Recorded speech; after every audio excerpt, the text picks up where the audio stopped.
Dis-moi, Ike, on est d'accord que je suis le réalisateur et du coup, si j'ai envie de refaire le générique, je refais le générique. Bah ouais. C'est Eva et Hélène et Grégo et Ike. C'est comme ça, toutes les 2 semaines, ils sont beaux, préparés. Ils ont pris tout un tas de notes pour vous faire des chroniques de comics.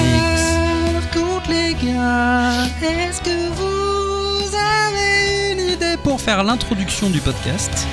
Attention, bouilla. C'est Eva et Hélène, ouais, et Grégo, et Ike. C'est comme ça, toutes les 2 semaines, ils sont beaux, prêts à délirer. Salut les filles.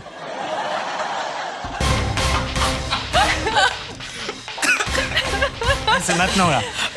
Bouillard. Oui. Alors, c'est très dur de commencer l'émission après ça, mais bonjour et soyez les bienvenus dans ce 85e épisode de Comics Podcast, le podcast qui vous parle des comics et de leurs univers toutes les 2 semaines sur l'antenne de Radio Kawa. Pendant 1h30, ce sera l'occasion de plonger dans un monde qui nous passionne, vous et nous, les comics.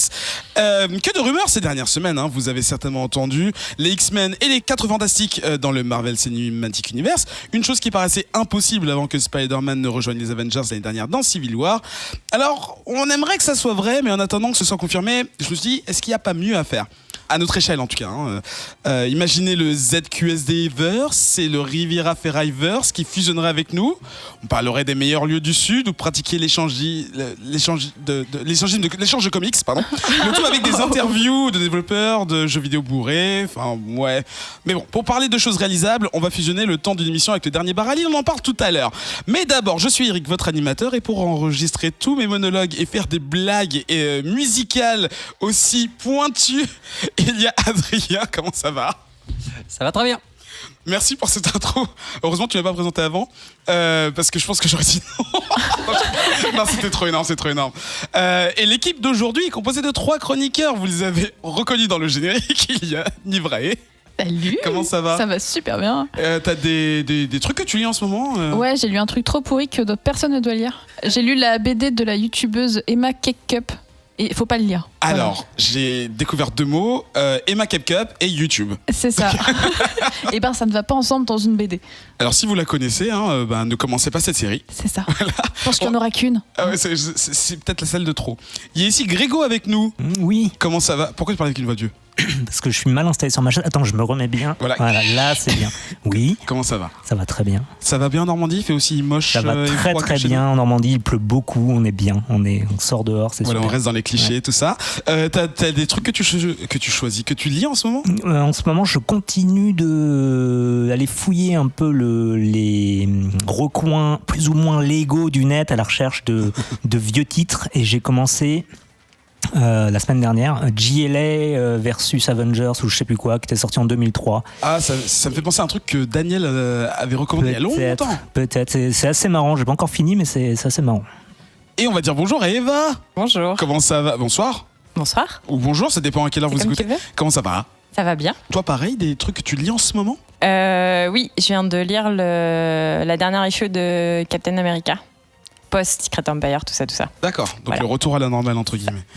Au programme cette semaine, 3 comics, coups de hanche et dérapages contrôlables dans Slam, Furries et poésie existentielle dans Mirror, et pour finir, robots géants et orgueil mal placé dans Mech Cadet You. Oui, ça va dégager aujourd'hui. On va découvrir ensemble Rising Stars dans un focus en 2e partie d'émission. Nous reviendrons un moment sur la Paris Comic Con qui a eu lieu fin octobre, et enfin dans Hors les Bulles, nous parlerons de la nouvelle série tirée de l'univers étendu des X-Men, The Gifted. J'ai écrit promo pour la 86 du 25 novembre. Oui, donc je vous ai dit, on parlait de fusion. Oui, je vous ai fait peur à toutes et à tous. Le 25 novembre, on va se déplacer en province. Ouais. C'est super la province. Dans la magnifique ville de Lille, on vous en a parlé récemment. On va enregistrer dans le dernier bar avant la fin du monde une émission avec beaucoup de chroniqueurs, une majorité, et le Drink and Draw Lille ainsi que la librairie Astro City. Ça risque d'être super sympa. Vous retrouvez toutes les informations sur les réseaux sociaux et vous venez boire des pintes avec nous et on rigole ensemble. Qu'est-ce que vous en pensez ? Ouais, moi j'en pense que c'est bien. Moi, oui. Oui. Lille, c'est cool. Et également le 2 décembre, le Bouille Apéro chez Central Comics, ça c'est à Paris. On va juste faire un apéro avec les membres du Bouilla Comics Club et ça va être sympa aussi. Tout à fait. Oui, Voilà, oui, vous je valide. Très vous sympa. serez là, pareil, inscrivez-vous sur internet, on vous met les liens dans la page de l'émission. Donc Twitter, Facebook, Bouilla Comics Club, vous avez l'habitude, je vous mets ça dans, encore une fois, la page de l'émission. Je répète tout ce que je dis. Comics Outcast, numéro 85, McFlurry Caramel Oreo, c'est parti.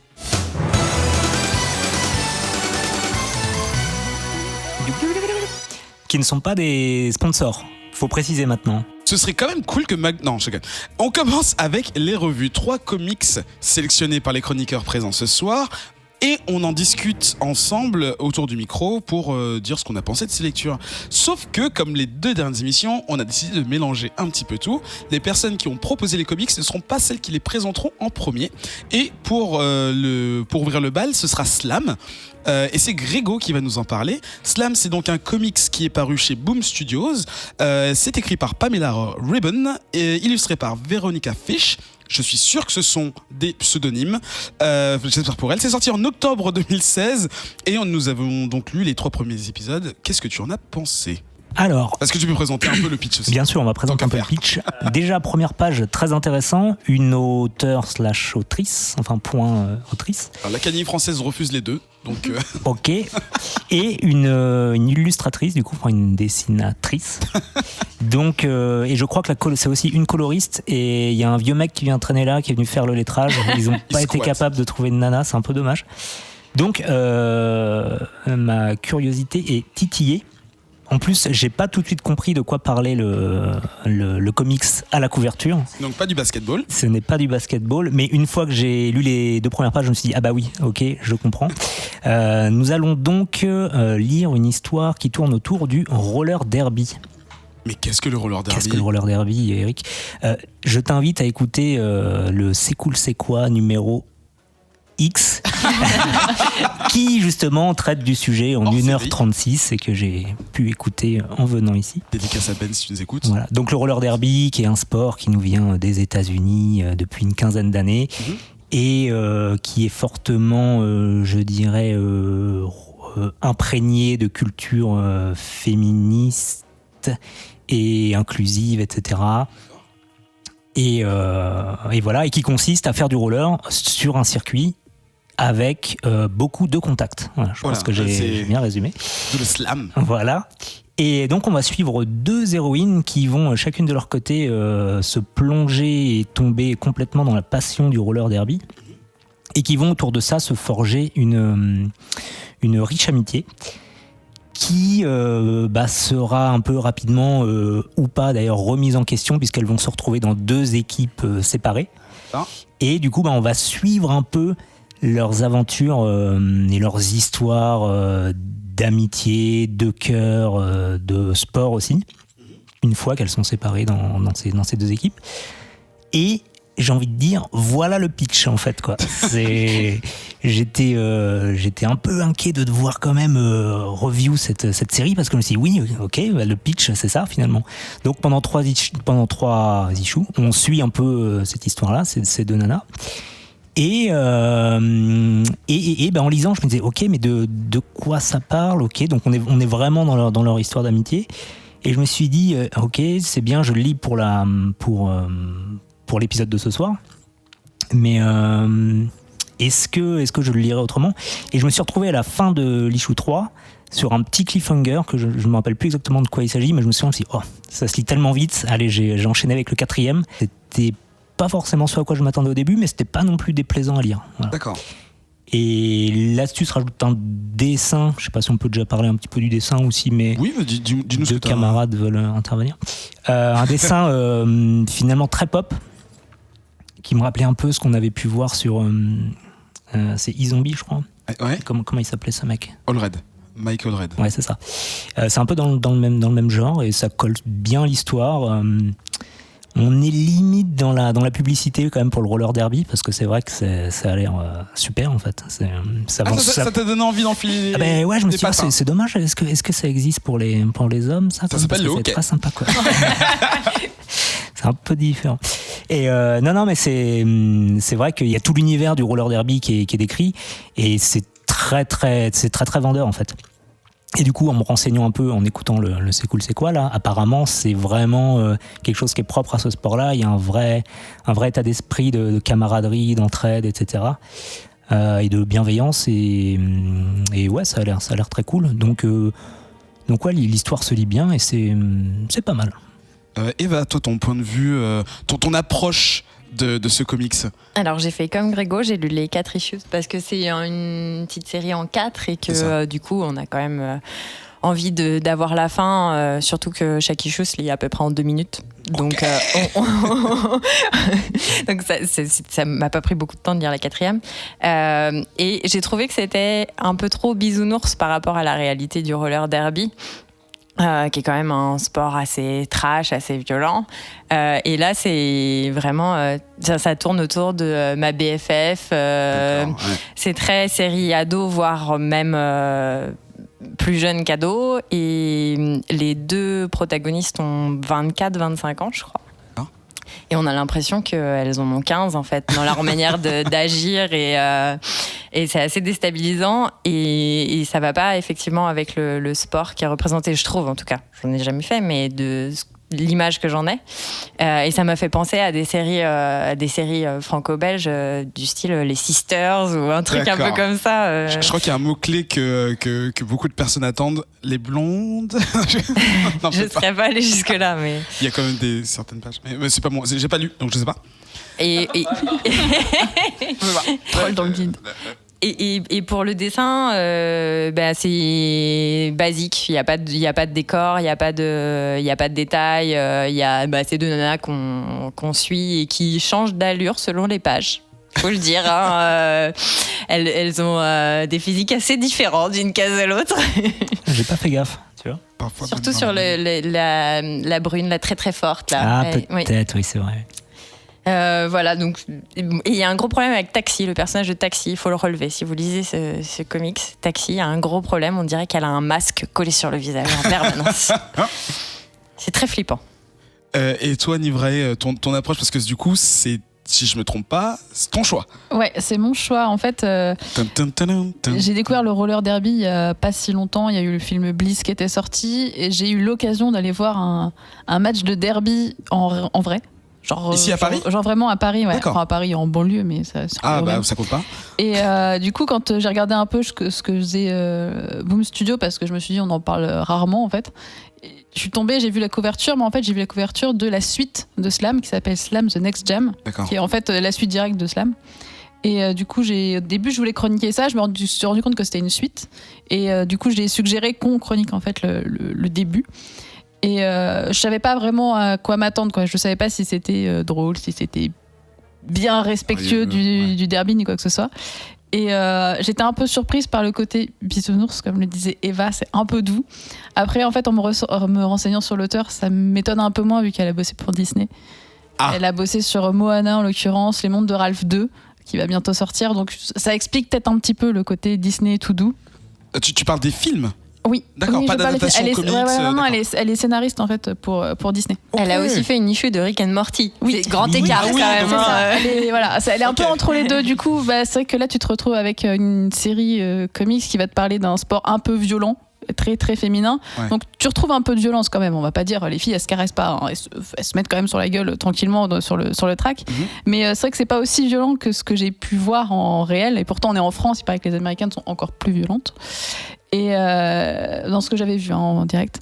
Mais par contre, j'ai trouvé ça pas si mal. Enfin, côté l'histoire d'amitié, c'est mignon. Alors, c'est mignon. Oui. Ça casse pas 3 pattes à un canard. C'est mignon. Ça manque de super-héros un peu. Hein. Je pense que Grégo, c'est ça surtout qui l'a choqué dans le scénario. J'aurais mis quelques robots surtout. Voilà. Non, mais c'est vrai qu'en fait, on a peut-être plus l'habitude de lire des trucs aussi simples. Ouais. C'est-à-dire que c'est du roller derby et c'est juste elles ont l'air adolescentes, comme disait Eva, mais en fait, elles ont la vingtaine, qui sont copines, qui font du roller derby et Et c'est toute l'intensité de leur vie en fait. c'est pas plus que ça joyeux finalement. de vivre une vie où il y a que ça comme problème. Ouais. Et le truc que j'ai un peu regretté aussi, c'est que tu dois attendre la 4e issue pour comprendre ce qu'est le roller derby. Et là, t'as vraiment les explications sur comment ça se passe, quel est le rôle de qui dans l'équipe, voilà, la base des règles, parce que c'est beaucoup plus complexe, mais c'est la 4e issue, donc t'es à la fin en fait, parce que c'est 4 issues pour Slam. Grégo ? Et oui, d'ailleurs, pendant les 3 premières issues, on voit quasiment pas de roller derby finalement. Elles vont à l'entraînement et on suit plutôt leur relation de ce qui se passe à côté. Et ce que disait Nivray, ça me fait penser qu'au début, on a des personnages un peu qui se cherchent, j'ai l'impression. Et elles se trouvent un peu dans le roller derby, mais en fait elles se trouvent dans les 2-3 premières pages. Et finalement après, les personnages évoluent plus trop après ça, quoi. Il y a un changement qui se fait, et voilà. Eva ? Oui, parce que ce qu'on n'a peut-être pas dit dans le pitch de base, c'est qu'en fait, il y en a une qui a une vie très carrée, très rangée, où tout va bien, elle a des bons résultats scolaires, machin et tout ça. Et le roller derby va venir un peu éclater sa vie, et l'autre a une vie complètement éclatée, et au contraire, ça va la recadrer. Voilà, enfin, c'est présenté un peu comme ça. L'ambivalence du dévouement. Voilà. Ouais, juste revenir sur le côté dessin. C'est vrai que la couverture m'avait pas mal attiré, c'est le côté pop. Hein. C'est du rose, du jaune, c'est hyper flashy. Après, une fois dans le comics, toutes les cases sont pas traitées pareil. C'est-à-dire qu'il y en a certaines où tu vois les visages, il y en a certaines où on te fait les yeux vite des bonhommes. Mais voilà, c'est des bonhommes au loin. Les décors, les fonds, il n'y a pas grand-chose. Par contre, ce que j'ai trouvé plutôt cool, c'est que c'est des femmes. Enfin, elles ont des vrais corps de femmes. T'as pas des personnages anorexiques. T'as certains personnages qui sont en tout cas bien dessinés et c'est agréable à voir. Mais après, c'est clairement 3/4 des cases sur ta page. Il n'y a pas grand-chose dedans, quoi. Tu vas avoir 2-3 cases bien travaillées. Le reste, c'est vite fait, juste pour te montrer un peu l'action, la vitesse et pas plus. Du coup, est-ce que vous pensez que... Moi, j'étais totalement... je connaissais pas l'existence du roller derby. J'en avais entendu parler, mais je n'arrivais pas à imaginer ce que ça pouvait être. Est-ce que vous pensez que ça peut être une bonne introduction ? Est-ce que peut être ce sport ou... Grégo ? Il soupire. Vous ne l'entendez pas, mais il soupire. C'est pas clair. Je dirais quelque part oui, parce que moi je m'y étais jamais vraiment intéressé avant, au-delà du fait de savoir que ça existait. Là ça m'a mis un peu le nez dedans, donc j'ai découvert un petit peu la philosophie du sport. Voilà. Après, si j'avais déjà connu, peut-être que ça m'aurait pas aussi capté mon attention que ça, quoi. Eva, toi, tu connaissais la discipline, mais du coup, est-ce que ça peut servir d'introduction pour les gens qui connaissent pas ? Je connaissais un tout petit peu, puisque je connaissais quelqu'un qui en faisait, mais j'ai pas appris par le comics ce que c'était. Enfin, je trouve qu'on, sans aller dans le fond des règles et tout ça, mais même sur les bases, je trouve qu'il y a vraiment pas grand-chose. On a du mal à savoir ce que c'est réellement. Et du coup, est-ce que c'est peut-être pour plutôt les initiés déjà ? Non, je pense qu'un initié, ça plaira pas trop parce que justement j'ai l'impression que tu retrouves pas l'âme complète du derby dedans. C'est peut-être une introduction à quelqu'un qui se dit j'ai peut-être envie d'y aller mais j'ai un peu peur, et du coup qui connaît déjà un peu le roller derby, qui va lire ça, qui va se dire en fait c'est peut-être des meufs cool, elles ont l'air pas mal ensemble, elles sont un peu toutes différentes, peut-être que j'aurai ma place, mais c'est pas genre une bible du roller derby, c'est pas je pense que c'est pas forcément non plus très accessible si tu connais pas du tout, parce que jamais tu iras vers un comics comme ça, tu vas pas te dire il y a un truc sur le roller derby alors que tu connais pas du tout le roller derby. Donc peut-être un truc pour les gens qui connaissent l'existence du truc mais qui s'en sont jamais trop approchés. D'accord. Eva, excuse-moi pour conclure. En fait, j'ai l'impression que c'est plus un prétexte à une histoire d'amitié. Ça aurait pu être n'importe quel sport. C'est dommage de ne pas avoir traité ce côté justement du sport très féminin, très féministe. Et en fait, ça aurait pu être du basket, du hand. Enfin voilà, c'est juste l'histoire de 2 copines qui vont avoir une énorme rivalité sur le terrain. Un suspense de dingue. Et d'ailleurs, Eva, en fait, j'ai lu le 4 issues aussi. Et à la fin de la 4, je me suis dit, tiens, la 5 n'est pas disponible. Et en fait, non, ça s'arrête à 4. Ça s'arrête D'accord. à 4. Et à la fin de la 4, t'as pas l'impression que ça s'arrête. C'est ça. En fait, et Slam The Next Jam, ça démarre directement après le 4, en fait. Ils ont fait une série pour la suite. Parce qu'en fait, le 4 se termine sur pas une scène folle, mais il se passe quelque chose, en fait. Il se passe enfin quelque chose, je dirais. Sur la fin du 4, et tu dis, c'est fini. Et puis en fait, tu démarres Slam The Next Jam, la nouvelle série, là, tu fais, en fait, c'est juste la suite directe, quoi. Pour celles et ceux qui sont intéressés, c'est donc Slam, all caps, avec un point d'exclamation à la fin. Écrit par Pamela Ribon, illustré par Véronica Fish. C'est chez Boom Studios, ça a commencé l'année dernière. Et du coup, il y a une suite qui est en cours, c'est ça? Oui, qui est en cours. D'accord. Et du coup, il recommence au 1, donc on peut la rechroniquer. À mon avis, c'est pour ça. On pourra. La prochaine fois qu'on a cette équipe, pourquoi pas. Deuxième comics cette semaine, il s'agit de Mech Cadet You. C'est écrit par Greg Pak, illustré par Takeshi Miyazawa. Encore une fois chez Boom Studios, donc là, Nivray, tu pourras pas nous dire qu'on n'en parle pas assez. C'est clair. Ça a commencé très récemment, en juillet 2017. Et c'est toi, Eva, qui va nous en parler. C'est Grégo qui l'avait proposé. Quelle surprise. Les robots. Voilà. Et je suis très contente d'en parler parce que c'est quelque chose que j'avais commencé à lire aussi de mon côté. Donc, c'est une série, effectivement, de robots. Il y a 60 ans, des mechas sont arrivés sur Terre, Comme d'habitude. en Arizona. Et le premier mecha qui est arrivé s'est lié d'amitié avec un jeune garçon qui s'appelle Skip Tanaka. Et ensemble, ils ont sauvé des vies, défendu leur pays. Ils sont devenus un peu l'idole de plusieurs générations, et notamment en combattant leur pire ennemi, un monstre alien qu'on appelle le Sharg. Quelques années plus tard, une école a été créée pour former donc des cadets tous les ans, puisque tous les 4 ans, un nouveau groupe de mechas arrive sur Terre. Et cette année, 3 cadets ont été choisis.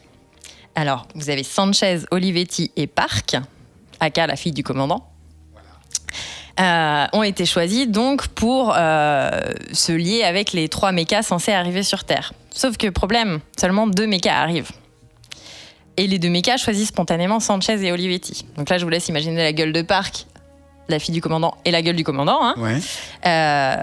Et donc, parallèlement à ça, on rencontre Yu, qui est un jeune garçon qui, lui, a toujours rêvé d'être un cadet, mais qui fait partie, a priori, d'une classe sociale moins élevée et qui travaille aussi chez Sky Corps, puisque c'est comme ça qu'on appelle l'endroit où sont formés les cadets. Mais il s'occupe plutôt de la manutention. Et en rentrant chez lui, un jour, comme par hasard, il tombe sur le 3e mecha. Qui s'est égaré, qui est un peu abîmé. Hein. Et tout de suite, ils se lient d'amitié tous les deux. Ils commencent à s'entraîner, sauf que ça va pas se passer comme ça, puisque les forces de l'ordre vont arriver pour essayer de récupérer le mecha qui n'est pas censé être avec Yu, donc ce petit garçon. Sur ce, Skip Tanaka, le grand héros, arrive, les défend. Et chez les parcs, on continue à faire un peu la gueule, mais papa, qui a plus d'un tour dans son sac, a fait un mecha maison, comme ça, qu'on appelle le Hero Force One, qu'il a décidé d'attribuer à sa fille, tout simplement. Voilà, primogéniture, normal. Donc, on est à peu près là, 4 mechas, 4 enfants qui vont forcément être en conflit. Et il y a une compétition qui va s'engager. La question, c'est lequel mérite vraiment sa place. Est-ce que c'est Yu qui a rencontré le mecha par hasard et qui s'est accoquiné avec lui, ou est-ce que c'est Park à qui on a attribué un mecha? D'autant plus qu'une nouvelle menace arrive sur Terre. Voilà à peu près le... C'est un jingle très, très long. Voilà à peu près le pitch de base. J'ai beaucoup aimé. Oui. Voilà, je le dis tout de suite. Pourquoi? D'abord, qu'est-ce qui t'a séduit? D'abord, les dessins qui sont d'inspiration très manga, hein, clairement. Pour toutes les autres inspirations que ça a. Alors, en version 10 fois plus soft, il y a du Evangelion, il y a du Gun, enfin, il y a plein de choses. Voilà, en version ado, je pense qu'on peut le dire, c'est accessible plutôt assez jeune, c'est assez mignon, les dessins sont plutôt doux, les couleurs, voilà, c'est assez léger.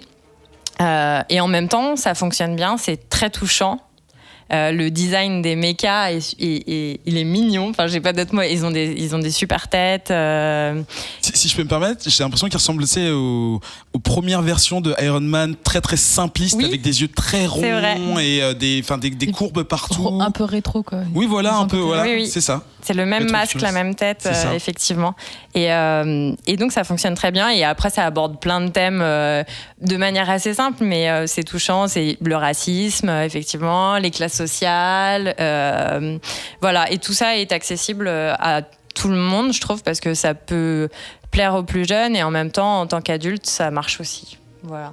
T'as quand même été séduite malgré ton grand âge. C'est ça. On va demander son avis à Anne Ivrae. Elle est pas si vieille que ça.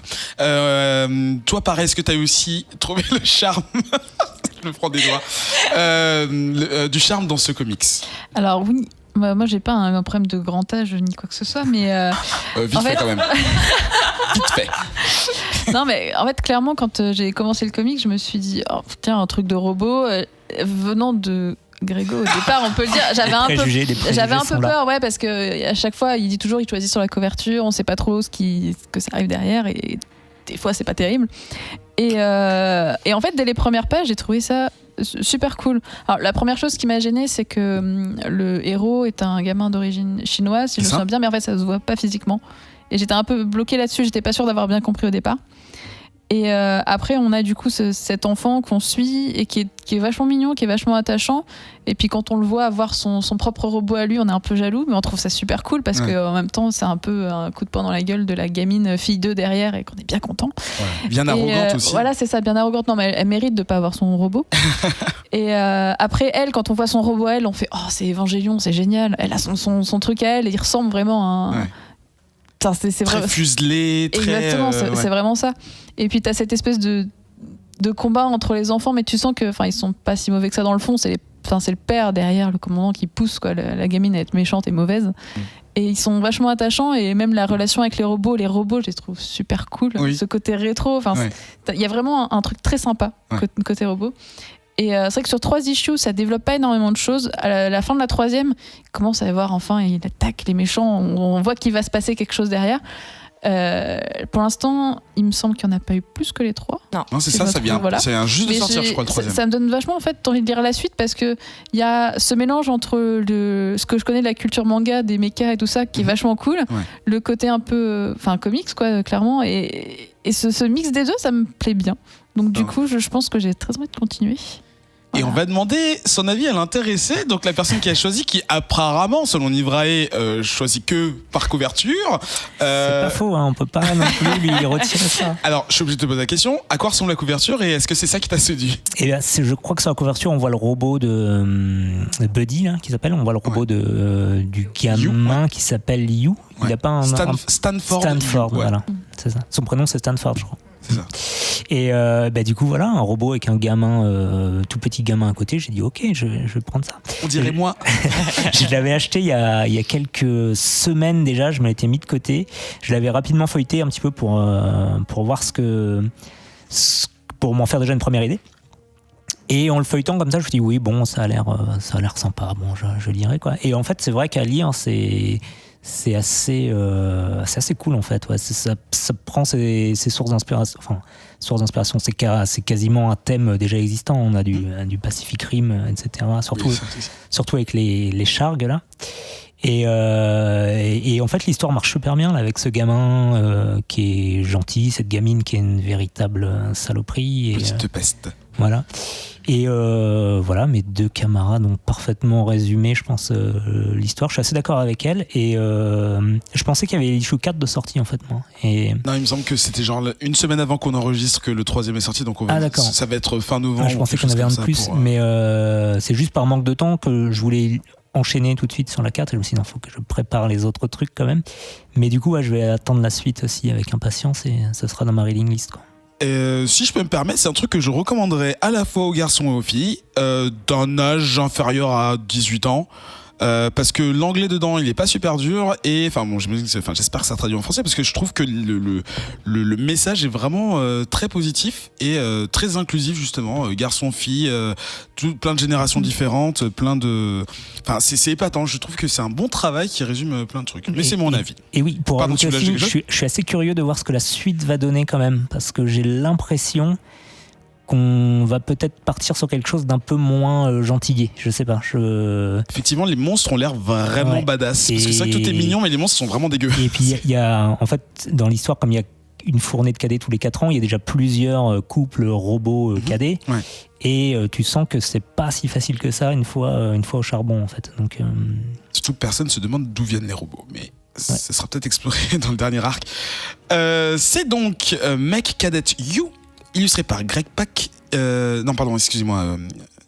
Conçu par Greg Pak, illustré par Takeshi Miyazawa. C'est également chez Boom Studios et ça vient tout juste de commencer. J'imagine que là, pour le TPB, il va falloir attendre 2018. Troisième comics cette semaine, il s'agit d'un titre qui s'appelle Mirror, écrit par Emma Rios, dont on a déjà parlé ici si je ne me trompe pas, illustré par un Wei Lim, et c'est paru chez Image Comics en février de l'année dernière, en 2016, et c'était un choix de Eva, et c'est toi, Nivray, qui va nous en parler. T'as vu, j'ai déterminé le truc, mais en fait c'était écrit sur ma feuille. Exactement, et je pense que c'est pas le travail le plus simple du jour. Non. Donc c'est un comics qui est toujours en cours, il n'est pas terminé. J'ai vu que la 10e issue sortait en janvier 2018. Donc j'ai lu que les 3 premières, je me suis vraiment arrêtée là, je voulais pas aller plus loin pour l'instant. C'est beau. Voilà, c'est fini. Non mais en fait, c'est le premier truc qui t'arrive quand tu prends le comics entre les mains, c'est que c'est beau en fait. Ouais. Chaque case est belle. Ouais. Et c'est vrai que quand tu lis avant Slam, quand t'arrives sur Mirror, tu fais waouh. En fait, t'as envie d'afficher chacune des cases. Et ça a été un peu mon problème en lisant le comic, je vous expliquerai après l'histoire. C'est que j'étais beaucoup trop absorbée par le dessin et j'avais du mal à rentrer dans l'histoire à cause du dessin. Les dessins sont beaucoup trop beaux et mieux que le comics en fait en lui-même. D'accord, pour moi. ok. Donc Mirror, de quoi ça parle ? En fait, c'est l'histoire d'Ivan qui est un petit enfant magicien, et Senna, un chien, on va dire ça comme ça, un chien en partie humain. Ouais. Donc ils sont copains quand ils sont petits. Et il se passe des choses qu'on apprend au fur et à mesure. Il y a beaucoup de flashbacks dans le comics. Et on les retrouve un peu plus tard, 30 ans plus tard, et tous les deux ont grandi. Elle ne vit plus du tout avec lui. C'est une espèce de colonie sur une planète ou un astéroïde, je ne me souviens plus exactement. Ouais.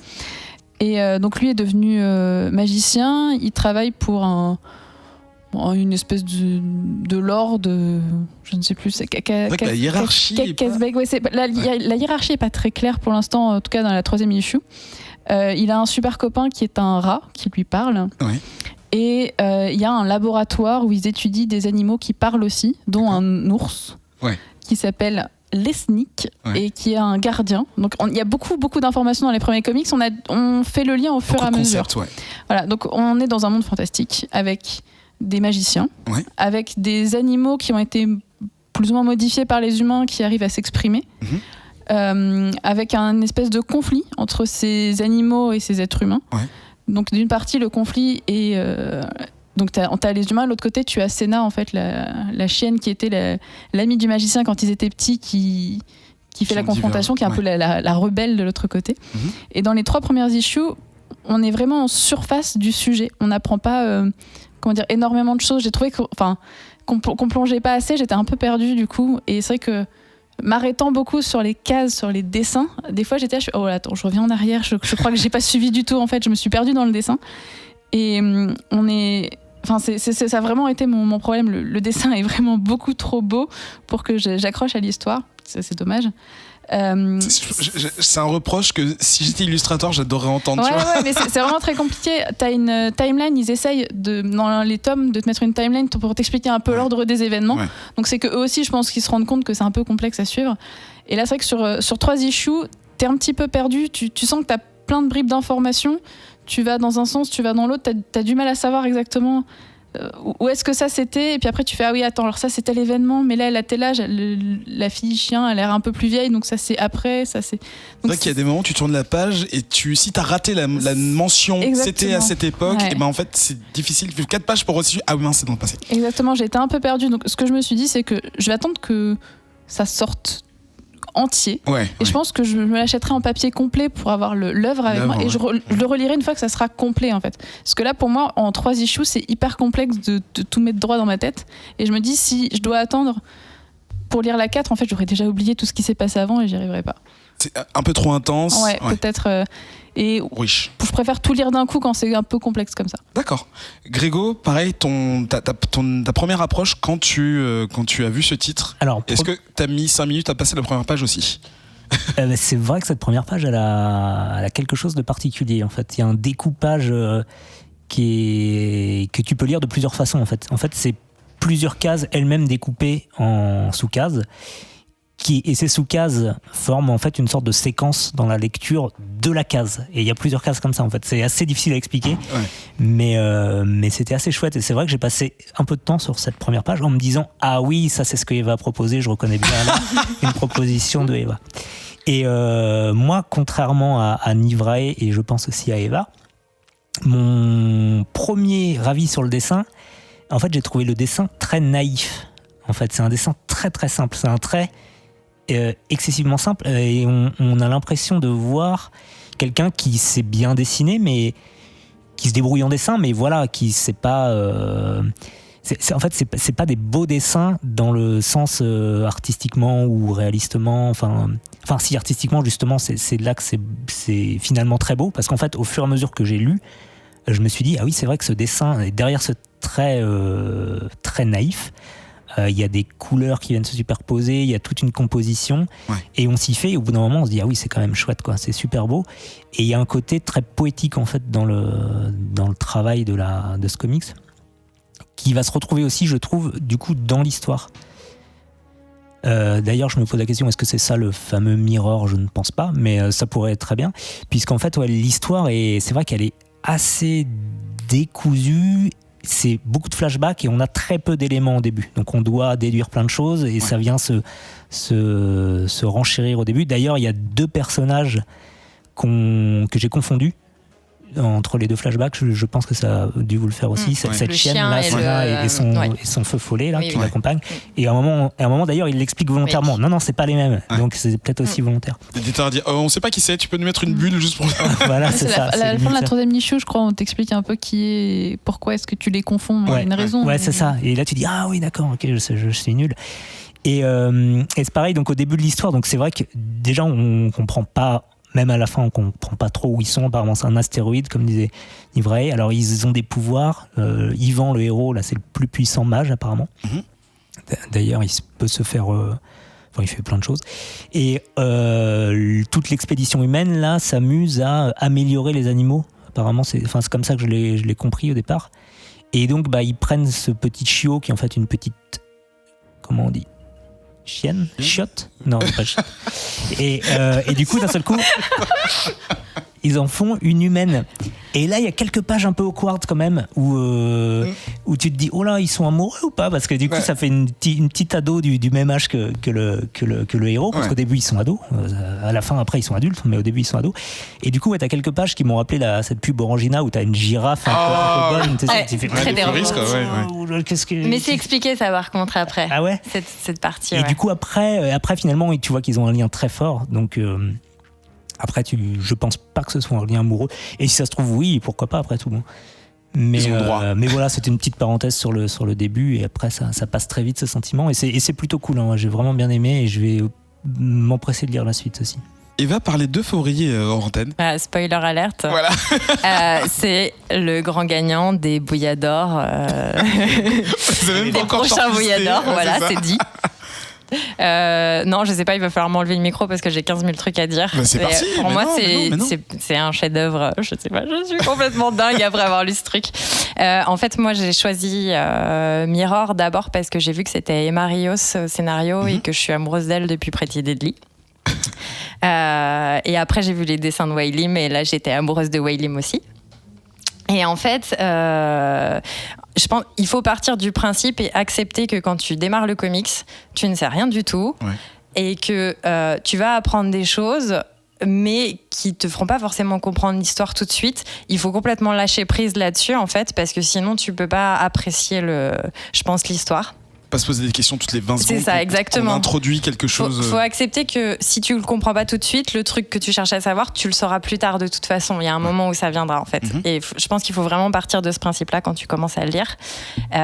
Et en fait, alors pour resituer Mirror, en fait, ça fait partie du 8 House Universe, qui est quelque chose qui a été créé par Image, qui est un ensemble de séries de science-fiction et de fantasy.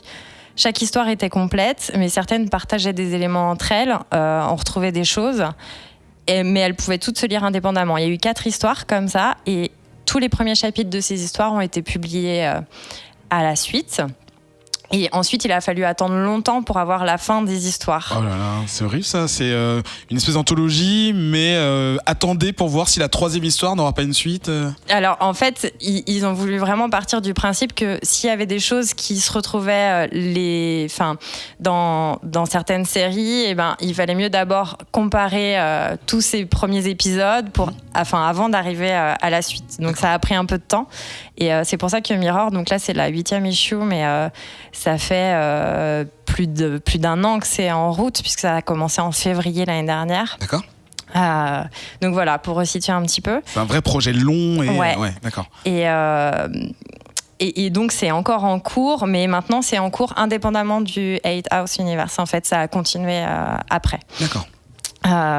Donc moi j'ai adoré et les dessins et l'histoire. Donc comme j'ai dit, l'histoire, je trouve qu'elle aborde tellement de trucs, tellement de sujets importants. Enfin, c'est un conte philosophique, c'est un conte écologique. Ça parle beaucoup du fait que les hommes sont responsables des actes qu'ils commettent sur Terre et qu'il y a un moment où ça leur revient dans la gueule, forcément. Et que c'est typique de l'humain d'abuser, d'aller toujours plus loin et de profiter. Et que forcément, il y aura un retour de bâton. C'est aussi sur le libre arbitre, sur le fait de choisir ou d'accepter de quel côté on se place, jusqu'où on est prêt à aller, qu'est-ce qu'on est prêt à laisser faire aussi, parce que en vrai ce Ivan il a une relation quasiment fusionnelle donc avec Senna, et ce que tu disais tout à l'heure Grégo par rapport à leur relation qui est un peu tendancieuse, c'est vrai, à un moment sur certaines cases au début on se dit mais c'est bizarre quand même. Ouais. Et en fait c'est juste que ça représente l'amitié sincère entre l'homme et l'animal en fait, et le fait que le chien soit quelqu'un de dévoué et avec un amour pur. Voilà, exactement. Et c'est ça ce que c'est censé représenter. Et en fait tout ça je trouve ça hyper fort, et c'est fait de manière c'est pas comme slam.a.b quoi. Enfin, effectivement, c'est hyper détourné, et mais je trouve ça magnifique. Il y a plein de métaphores, il y a des personnages qui sont juste géniaux. Il y a un chat sphinx, il y a la souris à moitié humaine, elle est géniale. Il y a un minotaure, il y a des trucs complètement déglingués aussi. Et voilà, non, je sais pas, c'est beau, lisez. Si je peux me permettre, je donne beaucoup mon avis dans cet épisode, je suis désolé. Je trouve que un des trucs qui rend ce comics efficace, c'est que l'illustrateur, je pense que c'est un homme, je sais pas pourquoi je dis ça, mais non, c'est une femme. Ah, c'est une femme, excuse-moi. Donc Waylin, c'est une femme, a su utiliser 100% de l'espace de la page.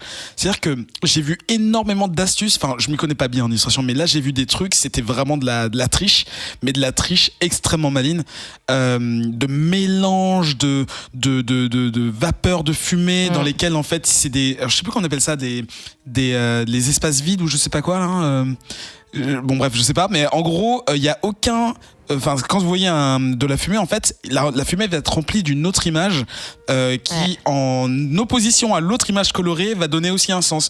Et du coup, en gros, il faut toujours prendre la page de très loin pour vraiment voir s'il n'y a pas un schéma derrière. Et en fait, quand tu regardes bien, il y a parfois des choses qui se dessinent à l'arrière, parce que sur la planche, l'illustratrice avait prévu des choses. Elle a tout fait pour que les bulles, les mouvements et tout ça se place de façon automatique là-dedans. On dirait un puzzle, et c'est pour ça que je parlais de 5 minutes dans la première case, parce que en gros on repasse en revue les 10 premières années du héros, et en fait tout glisse, en fait ça glisse, c'est incroyable. Il y a pas de il y a un découpage extrêmement malin, voilà, j'ai trouvé ça fascinant. Ouais, et pour le coup on va pas le recommander en guided view sur Comixology ou quelque chose comme ça. Ah oui, parce que là ça tournerait partout, pleine, ça c'est Eva, pardon, excuse-moi. Ouais, comme tu disais, il y a des images effectivement qui sont inversées. Des fois, on découvre des visages incrustés dans les fonds. Il y a des choses qu'on voit que à la deuxième lecture. Et il y a une grosse inspiration Art Nouveau. Il y a plein de cadres un peu dessinés comme ça.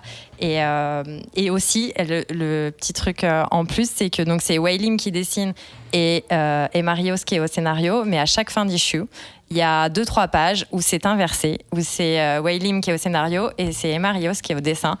Elle dessine super bien aussi et le scénario est canon aussi. Et en fait, c'est des micro-histoires sur la grande histoire qu'on suit. Et c'est hyper intéressant. Et la chronologie de fin, moi, j'ai pas trouvé que c'était pour expliquer aux lecteurs qui étaient perdus. J'ai vraiment l'impression qu'il y a des éléments qui se rajoutent sur cette frise au fur et à mesure du temps où on découvre des choses, en fait. Voilà. Oui, avec les flashbacks, il les rajoute justement dans les timelines.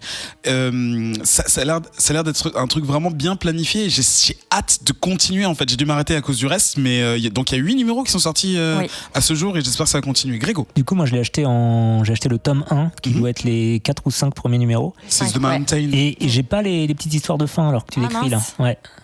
Ah, ça c'est dommage. Bon, après, oui. Mais c'est vrai que ça explique certaines petites choses. Oui, ça explique des choses, ouais. Et c'est drôle de voir que j'aimerais bien savoir comment un duo travaille pour voir justement comment se dire au fait tu lui fais les yeux comme ça, parce qu'en fait ça se voit quasiment pas que les rôles ont changé, enfin clairement si, mais c'est très subtil. Je pense que Marios a essayé de copier son style, mais ça passe tout seul, quoi. Ça... Je pense pas qu'elle a essayé de copier parce que j'ai reconnu son dessin comme je l'avais vu dans d'autres choses, ouais. Mais elle a un dessin qui colle bien avec celui de Wei Lim aussi, je trouve. Est-ce que une relation symbiotique quand on travaille si longtemps ensemble, est-ce que justement on se comprend mieux et du coup, enfin je sais pas si. Et peut-être que la couleur a été faite, enfin pour les deux par Wei Lim, enfin je sais pas, mais parce que les couleurs sont assez similaires. Mais... Alors, ça s'appelle Mirror. C'est vrai que j'ai toujours pas compris pourquoi ça s'appelait comme ça. C'est Emma Rios, l'auteur. C'est Wei Lim, l'illustratrice. C'est chez Image Comics. C'est sorti en TPB cette année. Et donc, ça continue. Et vous pouvez être sûr qu'on en reparlera très prochainement. Ou juste prochainement. On se retrouve dans un tout petit instant après cette petite page de pub. Est-ce que vous avez déjà mis le feu aux jeux vidéo ? Jay, Fox, Caféine, Alex le serveur et Inks le font à chaque numéro des tauliers. Ils ne se fixent aucune limite pour célébrer leur amour du jeu vidéo, de son histoire et de son industrie. Pour le meilleur, comme souvent pour le pire, ils dépiotent des sujets d'actualité ou reviennent sur des dossiers brûlants. Les Tauliers, une émission Radio Kawa.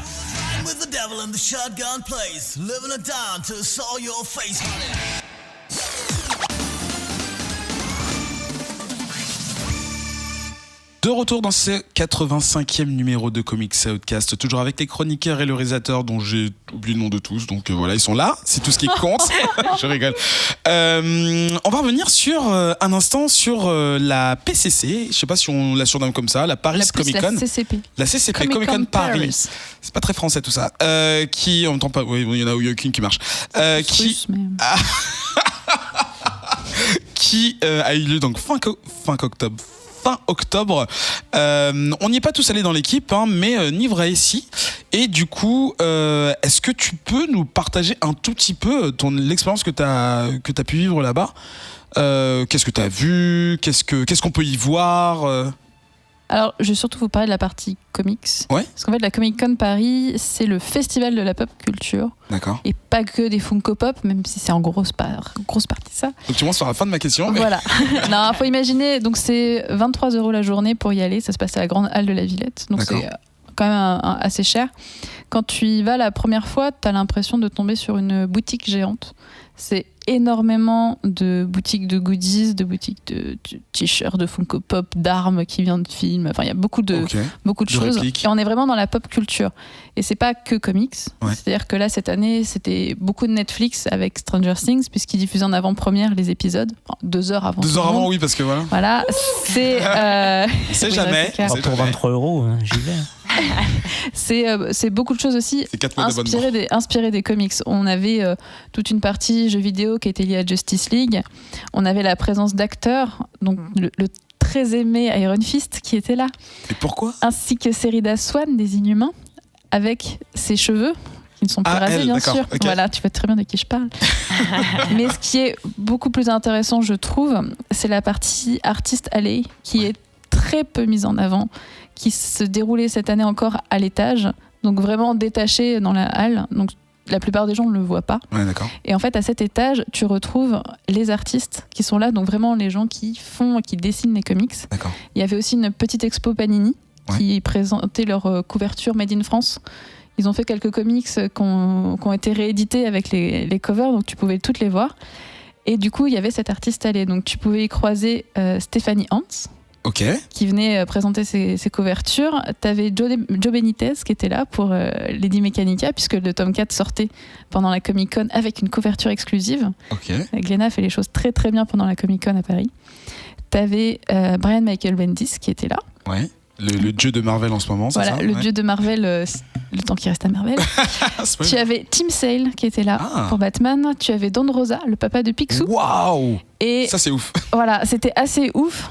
Mais le problème, c'est que c'est pas assez vendu, cette partie-là. Ouais. C'est-à-dire que les gens... Moi, j'y étais le dimanche. Et tu avais un panel Stranger Things avec les gamins acteurs qui était à 14h. Et les gens, dès 10h du matin, ils faisaient déjà la queue devant ça. Et du coup, tu te retrouves à te balader dans cet artiste allé et il y a personne qui vient les voir et tu dis c'est triste quand même, c'est des gens qui font des dessins.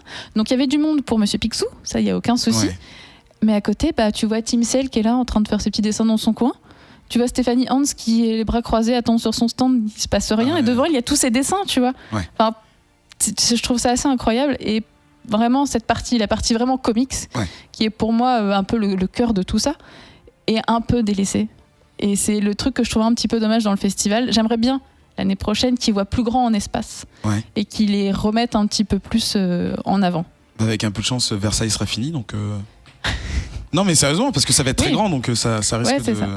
Mais donc plutôt, toi tu verrais, à l'avenir, ce que tu aimerais, c'est donc la version, c'est-à-dire plus une rencontre avec justement les personnes qui font vivre le comics. De mettre un peu plus en avant le comics en fait.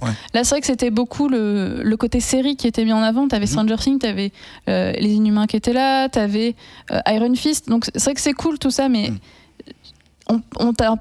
nulle part on va te parler d'Iron Fist dans les comics, nulle part on va te parler d'Inhumains dans les comics, ça c'est pas mis en avant. C'est vraiment les séries qui sont mises en avant et les dessinateurs on te les met un petit peu à l'étage, ils sont un peu cachés quoi. Et je trouve ça dommage. On les cache quoi. Voilà. Et je trouve ça cool qu'ils viennent, ils sont là, ils sont présents et je trouve juste dommage qu'on n'en profite pas assez, qu'on les mette pas assez en avant. De votre côté, Grégo et Eva, est-ce que la Comic-Con c'est un truc qui vous donne envie d'aller? Je parle de celle de Paris, parce que les autres je pense que oui, mais... Comme ça, dans l'idée. Moi, j'y étais allée il y a 2 ans maintenant, et j'avais effectivement trouvé que c'était plus un grand magasin, et je pense qu'en plus il y a 2 ans c'était beaucoup moins avancé que maintenant. C'était la toute première. C'était la toute première, voilà, et c'était beaucoup moins intéressant que ça doit l'être aujourd'hui.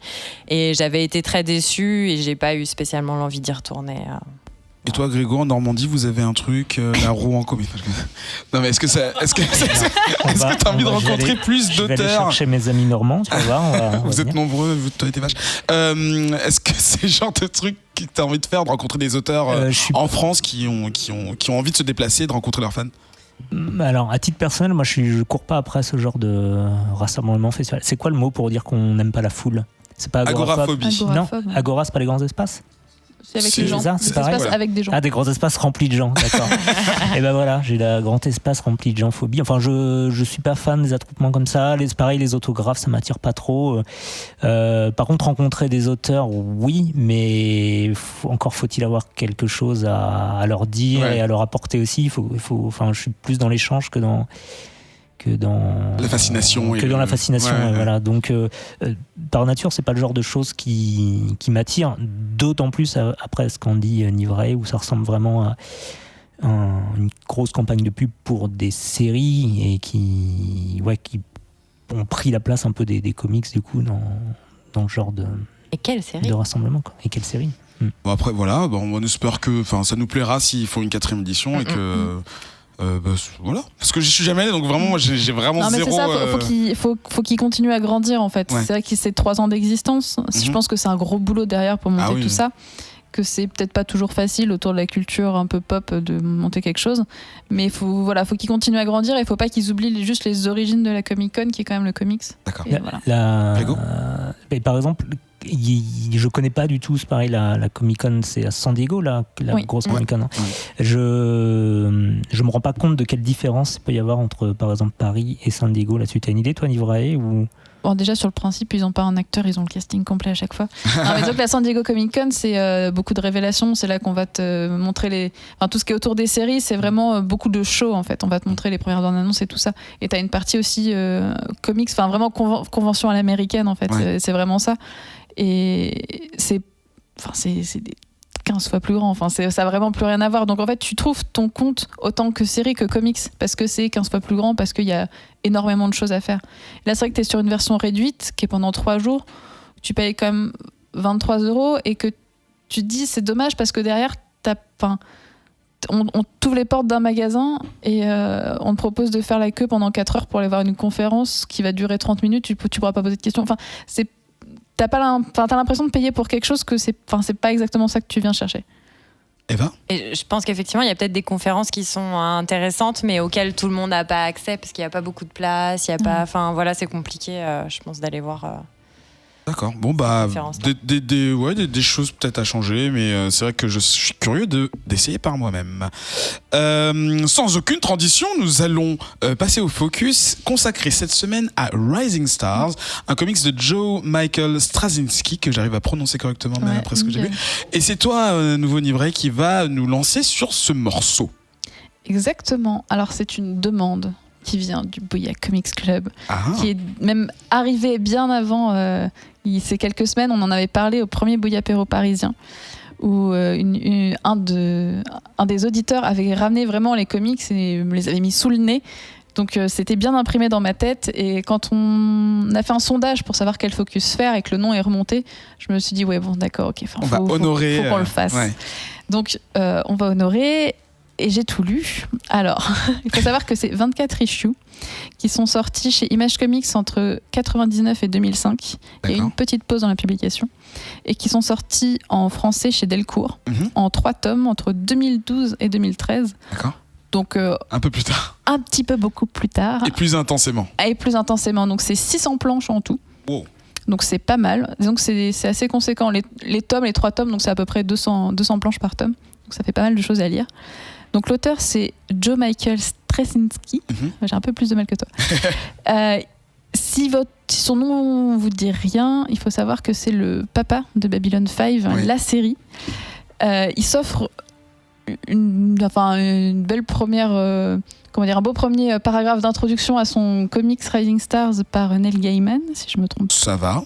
Qui lui fait un petit mot en racontant justement l'histoire de Babylon 5, en disant que c'était un mec qui écrivait un scénario et qu'il avait déjà monté tout son truc, il avait toute son idée en tête, qu'il a vraiment bâti quelque chose sur Babylon 5 et qu'en fait là c'est un petit peu la même chose pour son comics. Tu sens qu'il y a une structure, qu'il avait défini que c'était tant d'actes, c'était tant de choses à faire, qu'il avait ses sujets à dérouler. Donc c'est un truc très construit, ce comics, accompagné du coup de pas mal de dessinateurs qui se sont enchaînés les uns les autres au fur et à mesure des années. Donc il y a Christian Zanier, Keusha, Ken Lashley, Stuart Timonen et Bren Eric Anderson. J'en ai reconnu un. Ah, c'est pas mal. Attends, je connais rien du tout. C'est ça, exactement. Moi, c'est un peu ça, c'est que je me suis pas forcément rendu compte que les dessinateurs changeaient, en fait. C'est vraiment à la fin des comics, quand j'ai lu, j'ai fait... En fait, il y a eu tous ces mecs-là. Je me suis pas forcément rendu compte que le style avait changé. Donc voilà. Donc le pitch de Rising Star. Donc il y a 113 enfants qui, pendant qu'ils étaient à l'état de fœtus, se sont pris un flash. Donc on ne sait pas trop d'où sort ce flash, ce qu'est ce flash, mais ces gamins qui étaient tous dans le ventre de leur maman, ils ont des super pouvoirs qui se sont développés dans leur enfance ou un petit peu plus tard. Donc ce sont des pouvoirs de vol, de combustion, de télépathie, de voix parfaite mais qu'on n'entend pas et qu'on ne dit pas. C'est très étrange ce pouvoir. On n'en a pas ici, je vous le dis. De beauté fascinante, mais tellement fascinante que tout le monde te trouve belle, mais n'importe qui te trouvera toujours belle. Donc c'est un peu pratique, mais c'est un peu chiant à force. Oui, je pense que ça. Et donc ce sont des enfants spéciaux. Et donc le comic se divise en 3 actes. Le premier acte, on est vraiment sur découvrir un petit peu qui sont ces enfants, d'où ils sortent. Et en fait, tout est raconté par Poète, un des spéciaux, qui est devenu adulte et écrit une sorte de, pas de journal intime, mais un peu de cahier pour raconter l'histoire. Et donc dans ce premier acte, il nous raconte un petit peu l'enfance, qui sont ces spéciaux, pour pouvoir un peu t'introduire les personnages pour la suite. Parce que le premier acte, on va te parler de meurtre. En fait, il y a probablement un des spéciaux, un des enfants, qui est maintenant devenu adulte, qui a découvert qu'en tuant ses copains, il récupérait les pouvoirs. En fait, tu as 113 spéciaux. Si tu en tues un, les 112 autres récupèrent sa puissance. Et divisé par 112, donc c'est pas terrible. Oui, mais plus tu en tues, plus tu récupères. Ouais. Je suis fort en maths. Voilà. Et donc du coup, ça devient très très dangereux. Donc lui va enquêter là-dessus dans le premier acte pour savoir ce qui se passe, qui fait ça et qui est l'enfoiré derrière tout ça, quoi. Surtout que plus il prend son temps et plus il y a de morts, plus ça devient dangereux. Parce que autant lui gagne en pouvoir, autant celui qui est derrière tout ça gagne aussi en pouvoir. D'accord. Donc ça, c'est vraiment le premier acte. Le deuxième acte, on se retrouve un peu plus dans le futur. On se retrouve 10 ans après un gros événement. Ce gros événement, c'est la révélation de, bien sûr, qui est le meurtrier derrière tout ça. D'accord. Qui a manipulé tous ces gens, et on se retrouve dans un Chicago entièrement dévasté. On se retrouve avec une bande de spéciaux qui va se dire... En fait, faudrait peut-être qu'on se mette à résoudre les problèmes qui arrivent parce que nous, on est quand même spéciaux et peut-être qu'on peut y faire quelque chose. Donc il s'est quand même passé 10 ans pendant lesquels ces super spéciaux n'ont rien fait pendant que quelqu'un d'autre détruisait une ville. Ah bah c'est ballot. Voilà, et donc 10 ans après, il se réveille enfin en se disant « Et si on faisait quelque chose de bien ?» Donc ce deuxième acte est vraiment basé là-dessus. Et le troisième acte qui a mis très très très longtemps à sortir, qui est sorti d'ailleurs post-11 septembre, est un acte un peu plus hippie, je dirais. On est vraiment sur tous les spéciaux ont décidé qu'en fait, ils étaient tellement bien et c'était tellement cool de faire du bien qu'ils allaient faire le bien partout. Donc tu vas avoir un spécial qui va aller récupérer toutes les têtes nucléaires, qui va aller les cacher. Voilà. Mais toutes les à travers le monde. Voilà. Non, mais c'est un peu... rendre le monde parfait. Ouais. Il y en a un qui va qui va vouloir devenir président pour essayer de tout gérer en tant que spécial et tout maîtriser. Et t'as vraiment plein de projets là-dessus, d'aide à la reconstruction des villes, plein de choses. Le dernier acte très hippie là-dessus. D'accord. Donc voilà, c'est vraiment un comics qui est en 3 parties. Un premier qui est très policier, je dirais. Un deuxième qui est plus dans l'action, la destruction, le combat. Et un troisième qui est total hippie. Mais vraiment, c'est assez fou l'évolution du. Je veux finir sur une bonne note, c'est ça. Je veux... Non, mais j'ai été assez impressionnée. J'ai accroché très fort sur l'histoire et le déroulé. Mais c'est vrai que quand tu arrives sur la fin, tu fais oula, mais il est parti où ? C'est assez puissant. Surtout que c'est un auteur qui aime bien dénoncer pas mal de choses. Je pense que l'Amérique s'en prend plein la gueule tout le long. Ouais. Que ça soit la politique, tous les secrets de Kennedy, de tout ça, de l'assassinat de Kennedy, on en parle pas mal. Toutes les guerres aussi. Il dénonce énormément de choses. Et plus t'avances dans le comics, plus il dénonce, et puis t'arrives un peu sur ce final hippie, et plus tu vas vers les dernières pages, et plus tu fais what the fuck. Je crois que très clairement, les dernières images, t'es là, tu fais ok, d'accord, ok, j'accepte, je prends ton truc, t'as fait ton final complètement délirant dans ta tête, ok, je prends, mais du coup, est-ce que c'est satisfaisant ? Alors c'est assez satisfaisant parce que moi j'aime bien l'histoire de gamins qui attrapent des pouvoirs. Il y en a qui ont des pouvoirs un peu cool. T'as des personnages un peu dark. T'as des retournements de situation qui sont plutôt bien gérés que j'avais pas du tout vu parce que il va pas te présenter les 113 spéciaux, tu les connais pas tous, mais tu en découvres au fur et à mesure. T'en as qui reviennent dont on t'avait parlé dans la première issue et t'en reparles beaucoup plus tard. Enfin c'est vraiment des choses comme ça. Donc j'ai beaucoup aimé cette construction là. Après c'est juste que plus t'avances dans le comics, en fait, les deux premiers actes, ça m'allait très bien, et c'est le troisième qui m'a un peu moins plu, où je me suis pas sentie kidnappée parce que j'avais envie de le finir, tu vois, mais c'était tellement bizarre, ça ressemblait plus à ce que c'était. Ça sortait de ce qu'il t'avait proposé pour les deux premiers actes. C'est ça en fait. D'accord. C'est une espèce de truc parfait de si les super-héros étaient là et comment est-ce qu'ils referaient le monde, et une espèce de couverture d'un vieil album des Beatles. Tout est beau, tout est... C'est vrai que c'est marrant ce que tu dis. Est-ce que tu penses que les événements du 11 septembre, etc., ont pu influer la volonté du scénariste, là, donc je suis incapable de reprononcer son nom, pour changer sa fin, justement, parce que le début est justement assez dark. Ouais, c'est vraiment très dark. Je pense que les deux premiers actes sont très très dark, et t'as une espèce de césure complète sur ce final. Et je pense qu'il y a forcément eu un impact du 11 septembre, un espèce de choc. Et en fait, quand tu regardes les dates de publication, ça tombe à peu près à ce niveau-là. Et je pense qu'il y a eu quelque chose, quoi. Il s'est vraiment passé quelque chose. Et sa vision de l'Amérique et sa vision de plein de choses dans la vie, je pense qu'il y a eu une espèce de rupture entre ces deux moments-là, qui est assez visible. Je pose la question parce que moi, j'ai pas pu tout lire. Je me suis arrêté au deuxième acte, justement, la partie où ça en vient vraiment à se tataner la tronche en mode super-héros. Et justement, deux choses sur ce que dit Nivray. Je suis assez surpris d'entendre ce twist un peu sur le troisième acte. Parce que ce qui m'a marqué, moi, dans les premiers numéros, c'est qu'on a l'impression que l'auteur sait exactement où il va. Et au début, je crois que c'est Poète là, qui parle et qui dit je vais raconter l'histoire parce qu'aujourd'hui, ils sont tous morts. Oui. Donc tu te dis, ok, donc il est à la fin, donc ça va être hardcore. Alors, j'ai hâte de lire le dernier chapitre pour voir s'il arrive à recouper les morceaux ou est-ce que justement il a rompu ses pactes du début. Rien à foutre, tout le monde est content, ouais. Et voilà. Et sinon, moi, sur les deux premiers actes, j'ai bien accroché à l'histoire. Je trouve que c'est bien raconté, c'est bien amené. On suit à la fois l'enquête policière des premiers meurtres et l'histoire des gamins. On suit aussi comment des spéciaux se sont un peu montés la tête et ont décidé de devenir des super-héros, donc en costume, etc. Et puis comment la grande majorité, qui était un peu moins dotée niveau super-pouvoir, a essayé de mener une vie normale, une vie la plus normale possible. Et cette analyse-là est assez intéressante. Et pour revenir sur aussi ce qu'il dit de l'Amérique, c'est assez intéressant parce que parmi les 3-4 qui tournent super-héros, alors il y en a un, c'est le Batman directement, il s'en cache à peine. Il y en a un, il s'appelle The Flag, donc c'est le drapeau américain. L'autre, c'est le super policier, donc le super flic. Et le troisième, c'est le super religieux, en fait. Et je me suis dit, on se demande où est-ce qu'il va en venir avec ces trois figures un peu de l'Amérique, quoi. Et j'ai pas fini, donc j'ai pas encore pu me faire mon avis, mais je suis bien intéressé pour aller lire ce troisième acte. Et j'ai plutôt accroché, sauf peut-être sur les dessins, mais je sais pas si on en reparle après. Oui. Oui. Du coup, Eva, est-ce que tu veux introduire les dessins et on continuera à tourner ? Oui, on peut. Alors, pour contrebalancer quand même, j'ai bien aimé l'histoire, mais j'ai pas du tout aimé les dessins. D'accord. Donc je redirai peut-être après pour l'histoire ce qui m'a plu, mais pour les dessins en fait, donc il y a principalement 3 dessinateurs et donc ça commence avec Christian Zanier, je ne sais pas trop. On va dire qu'il est français, c'est stylé. Non, il est canadien, je crois. Merde.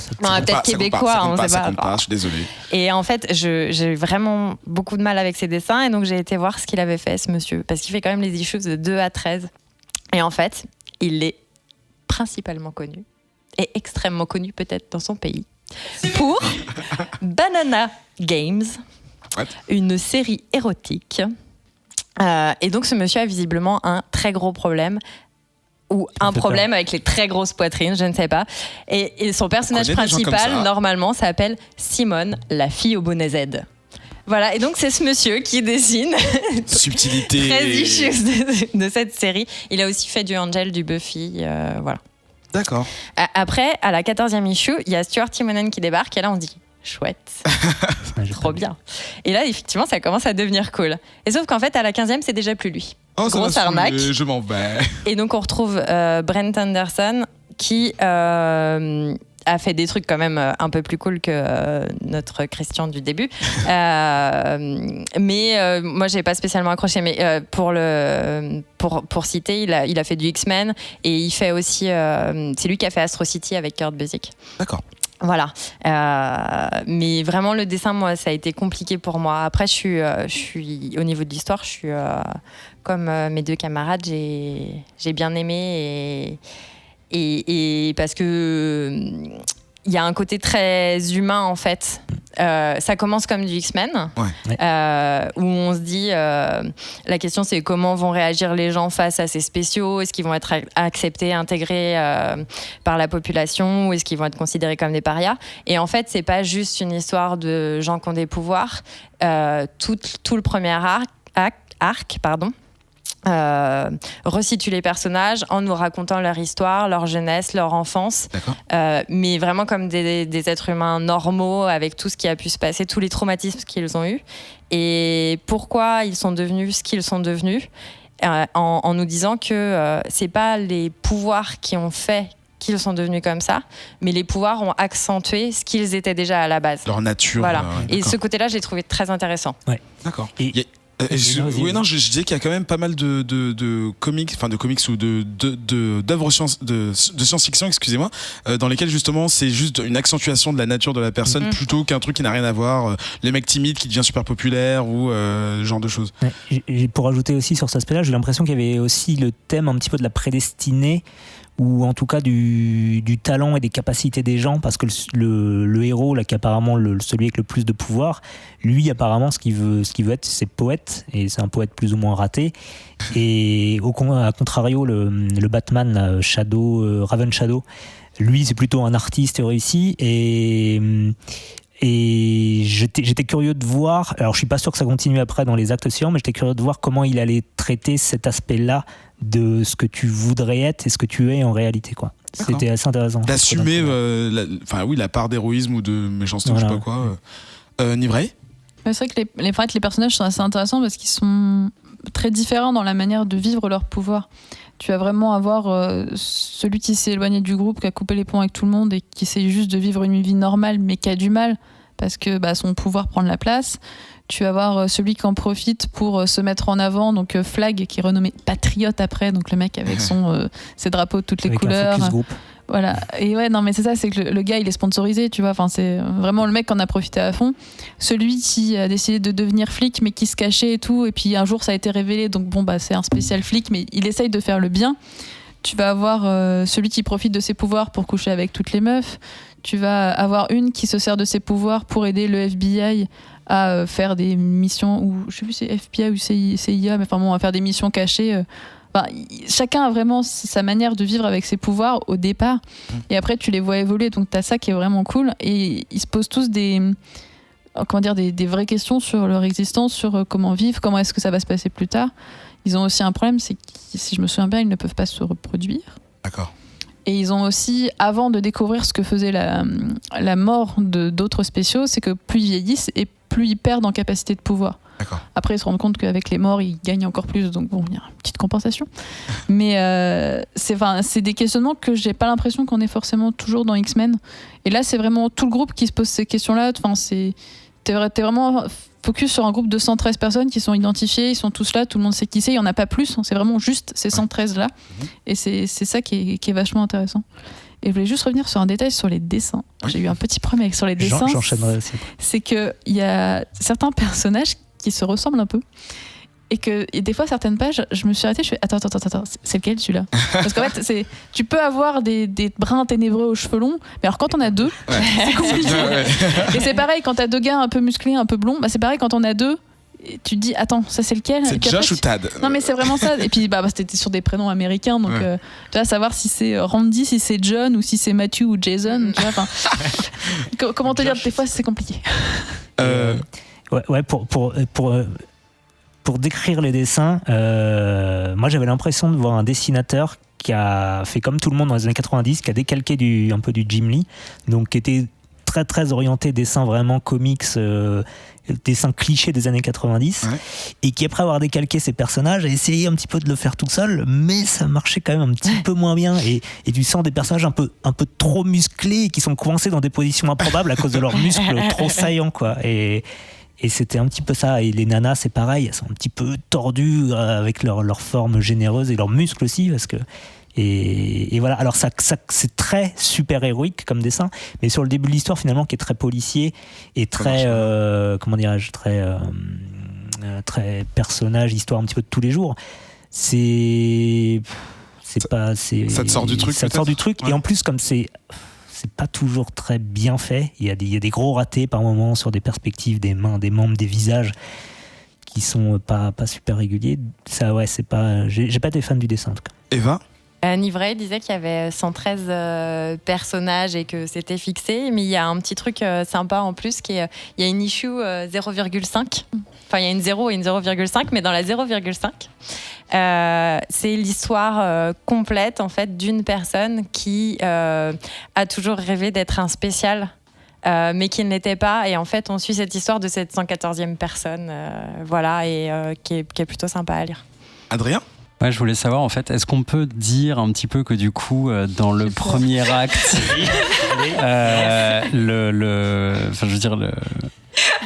Le 113 Flammerde. Et est-ce que dans le deuxième acte, plutôt, ils sont les princes de la ville? J'aurais plus dit qu'ils étaient au summum, mais chacun sa version. On parle pas comme ça des tontons du bled, ok? Donc, est-ce que Nivray, tu peux nous rappeler où c'est paru en français et en anglais? Alors bien sûr, du coup, Rising Stars, donc en français c'est chez Delcourt, c'est 3 tomes. Et en anglais c'est chez Image Comics, et il y a 24 issues en tout. Donc D'accord. Image Comics est sorti dans les années 99-2005 et chez Delcourt en 2012-2013. Très bien. Eh bien, de toute façon, vous retrouvez toutes les informations qui concernent les comics dont on a parlé dans cette émission et les précédentes sur le site radiokao.com, rubrique culture et art et émission Comics Outcast. On se retrouve dans un instant pour parler de The Gifted. À tout de suite. Quand vous découvrez un bon restaurant, vous en partagez l'adresse avec vos amis. Les podcasts, c'est pareil. Pour aider vos productions Radio Kawa préférées à se faire connaître, rendez-vous sur leur page iTunes Store et foncez les noter. Et à mon avis, elle mérite 5 étoiles. Plus nombreux vous serez à noter nos émissions, plus cela aura d'effet. Merci et bonne écoute.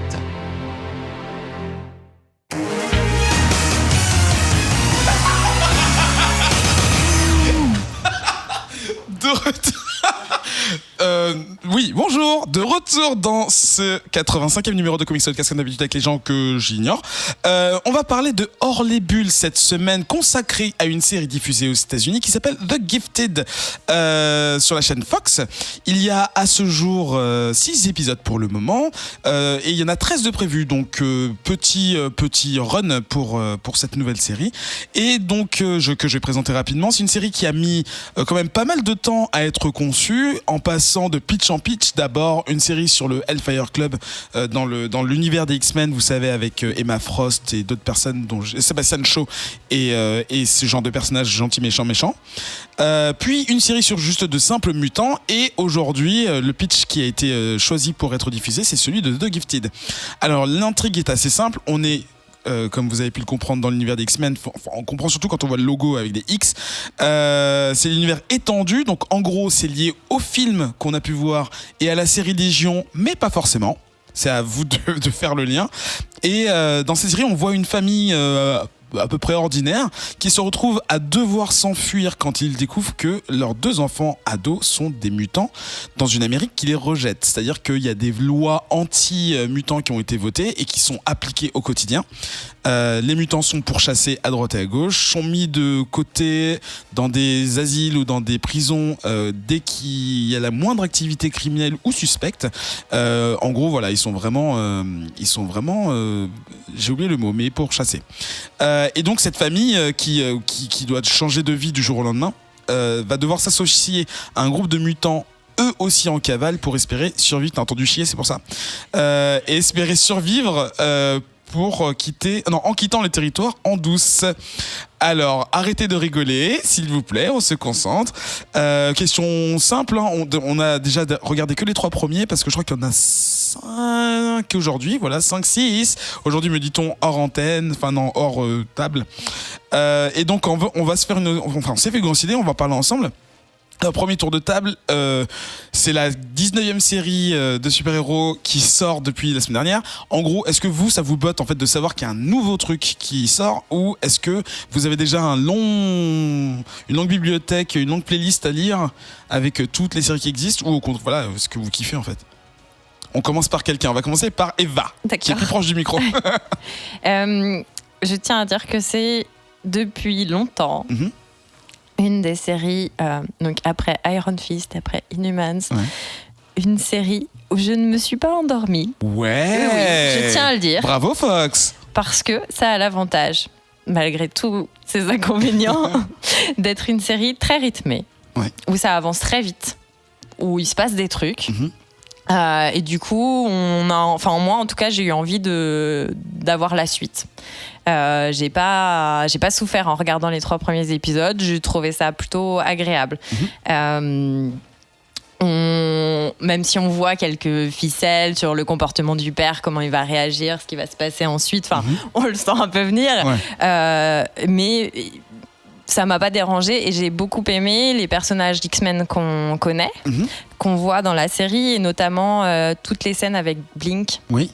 Donc, j'ai trouvé très cool avec les portails et les effets spéciaux sont pas mal, franchement. Donc si vous vous rappelez, c'était dans Days of Future Past, c'était le personnage donc effectivement qui permettait aux gens, aux autres mutants de s'enfuir d'un endroit pour aller dans un autre grâce à des portails qu'elle peut fabriquer. Oui.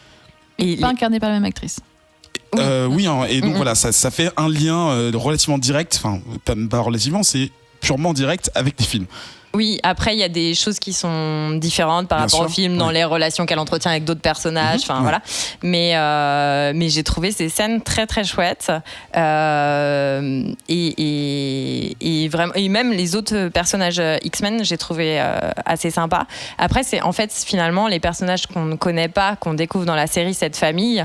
Qui est assez insipide et cette gamine qui m'énerve un petit peu. La mère est un peu agaçante aussi, il faut le dire quand même. Bon, le père est un peu concon, hein. Et le frère. Le fils aussi, le fils est un peu dark. Bon, voilà, donc ce côté-là est un peu décevant. Après, ça reprend les thèmes qu'on connaît chez les X-Men, la persécution, l'acceptation de l'autre, la lutte contre l'injustice. Tu viens de résumer les comics de super-héros là. J'ai tout dit, c'est bon. Et non, un autre truc que j'ai trouvé assez cool, c'est les Sentinelles. Oui. Qui sont différentes, mais qui sont assez sympas. La manière dont c'est fait, je trouve ça assez sympa. Voilà, je dis pas pour laisser la surprise pour ceux qui n'ont pas vu. Et pas cheap. Et pas de pas cheap et niveau pas cheap effets du spéciaux, tout, ouais, c'est ça. Grégo, toi, ton approche de cette Alors, en parlant série, d'approche, je vais rapprocher encore une fois ma chaise, je suis désolé. Attention. Vas-y. Voilà. Alors, The Gifted. Moi, je suis un très grand fan de X-Men 2, qui était sorti en 2003. De la Stand Non, c'est X2. C'est X2. X2 avec cette scène d'ouverture avec Nightcrawler. Dans la Maison Blanche, ouais. Et parce que j'avais retrouvé dans ce film l'atmosphère que je ressentais dans les X-Men que je lisais quand j'étais gamin. Et j'avais particulièrement accroché la scène où Iceberg arrive chez ses parents avec Wolverine, comment il s'appelle, Pyro, etc. Et qu'il annonce à ses parents qu'il est mutant et que ses parents flippent un max. Son frère appelle les flics ou je sais pas quoi. Il se retrouve à cramer des voitures de flics devant chez ses parents. Et je crois que c'est ma scène préférée du film. Et je trouve que dans la série, c'est un bon point. On retrouve un peu cette atmosphère-là, cette atmosphère de peur du mutant, de cette persécution qui, moi, m'a toujours beaucoup séduit dans les histoires des X-Men. Et d'ailleurs, je lisais essentiellement les X-Men en fait quand j'étais gamin, plus que les Avengers ou des choses comme ça. Et du coup, je trouve que la série rend bien ça. D'ailleurs, il y a Bryan Singer qui est producteur, je crois, derrière. Je pense qu'il doit quand même mettre son nez là-dedans parce que. Non, je dirais. Enfin, on dirait qu'il signe juste le chèque, quoi. Enfin, ouais, je sais pas, mais il est crédité. Et, je sais pas, je trouve qu'on retrouve un peu. Ce thème-là, enfin moi je trouve que de toute façon c'est le thème des X-Men, donc oui, là c'est assumé. Je trouve qu'il est plutôt bien traité. Cela dit, le premier épisode est un peu facile. Enfin, on a des gros méchants. Ils sont très méchants. Ils veulent rien comprendre. Ils sont toujours très méchants. Les mutants, dès qu'ils voient un nouveau pouvoir, c'est waouh, un nouveau pouvoir. Mais qu'est-ce que c'est ? Bah, c'est un pouvoir. Bah oui, on en a plein. Voilà, des petits. Non mais. Genre, ils n'ont pas le droit d'être surpris, quoi. Ben non, mais bon, ils sont entre eux. Puis dès qu'il y a un nouveau mutant qui a fait, waouh, c'est quoi ? Mais c'est un pouvoir. Oui, c'est un pouvoir. Enfin, ils ont toujours l'air de tomber des nues chaque fois que quelqu'un débarque avec des nouveaux trucs. Après, ça souffre aussi de quelques incohérences dues aux moyens et au budget d'une série. Donc, il y a quelques trucs que j'aurais pas fait à leur place. Moi, en tant que mutant, moi, donc Grégo le cinéaste, vas-y, allez. Non, en tant que mutant, je me serais pas regroupé dans un endroit clos avec plein de gens qui maîtrisent pas leur pouvoir, des choses comme ça. J'aurais pas forcément fui tout de suite. J'aurais peut-être essayé de négocier avant de m'enfuir. J'utiliserais mes pouvoirs pour me défendre au lieu de compter sur les autres. Plein de petites choses comme ça, plein de petits détails par moment qui te font dire ah oui, non mais bon, tu sens que c'est une série puis qu'ils doivent un peu forcer les péripéties, notamment Blink. Alors Blink, c'est un personnage que j'adore, donc je savais pas qu'elle était au casting, donc j'étais ravi de la voir. Son personnage assez cool, les effets spéciaux sont assez cool. Ouais, par contre, on retrouve un peu le problème de la téléporteuse, qui a un pouvoir hyper puissant. On l'avait vu avec Heroes il y a 10 ans, avec Hero justement, qui était le personnage, au bout d'un moment, ils savaient plus comment le gérer. Parce qu'il était méga pété, voilà, ils ont dû l'enlever parce que... Voilà. Et donc là, très vite, ça fait comme le chien en fait dans Inhumans. Très vite, il faut l'éliminer, ce personnage-là. Donc à chaque fois, il y a plein d'excuses pour essayer de péter un peu Blink, quoi. Et finalement, c'est toujours un peu elle, le Deus Ex Machina, qui vient un peu sauver tout le monde. Sans spoiler, je crois que dans le deuxième épisode, il la neutralise un tout petit peu. Ouais. Et je pense qu'ils nous mettent la limite, la limite de ce qu'elle peut faire. Et c'est ils pas disent mal. bon, ok, elle est forte, mais quand même pas tout le temps, attention. Ouais. Et voilà, mais voilà, par quelques incohérences, quelques petits trucs dans le scénario que tu retrouves un peu dans les défauts des séries un peu classiques.